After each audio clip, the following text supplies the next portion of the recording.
இன்னைக்கு நம்ம diet friendly recipe சீரீஸில் ப்ரோட்டீன் ரிச் பன்னீர் பெசரட்டும் ஃபைபர் ரிச் பிங்க் சாலடும் பார்க்க போகிறோம். இப்போ இருக்க பழவு பச்சை பயிரையும் 2 வரமிளகாவும் ஓவர் நைட் ஊற வச்சுட்டு நல்லா வாஷ் பண்ணி மிக்சர் ஜாரில் சேர்த்துட்டு 1 இன்ச் இஞ்சி 2 பல் பூண்டு 1 ஸ்பூன் சீரகம் சேர்த்து நல்லா அரைச்சி எடுத்துட்டு தேவையான அளவு உப்பு சேர்த்து நல்லா மிக்ஸ் பண்ணி வச்சுக்கோங்க. இப்போ பிங்க் சாலட் செய்கிறதுக்கு ஒரே அளவில் துருவன கேரட் பீட்ரூட் முட்டைக்கோஸ் இதெல்லாம் சேர்த்துட்டு 2 டேபிள் ஸ்பூன் அளவுக்கு தயிர் சேர்த்துக்கோங்க. இது கூடவே தேவையான அளவு உப்பும் கொஞ்சம் போல லெமன் ஜூஸை சேர்த்து நல்லா மிக்ஸ் பண்ணி விட்டுட்டு சீரகத்தூள் இல்லைனா பெப்பர் தூள் சேர்த்து வச்சுக்கோங்க. அவ்வளோதான், பிங்க் சாலட் ரெடி ஆயிடுச்சு.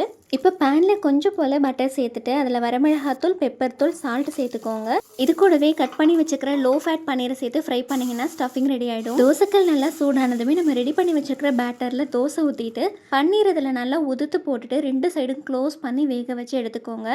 இது கூட இந்த பிங்க் சாலடையும் குக்கும்பரையும் வச்சு சாப்பிட்டு பாருங்கள், வேறு லெவல் டேஸ்ட்டாக இருக்கும். இதே மாதிரி டேஸ்டியான டயட் ஃப்ரெண்ட்லி ரெசிபிஸ் பார்க்குறதுக்கு நம்ம பேஜை ஃபாலோ பண்ணிக்கோங்க.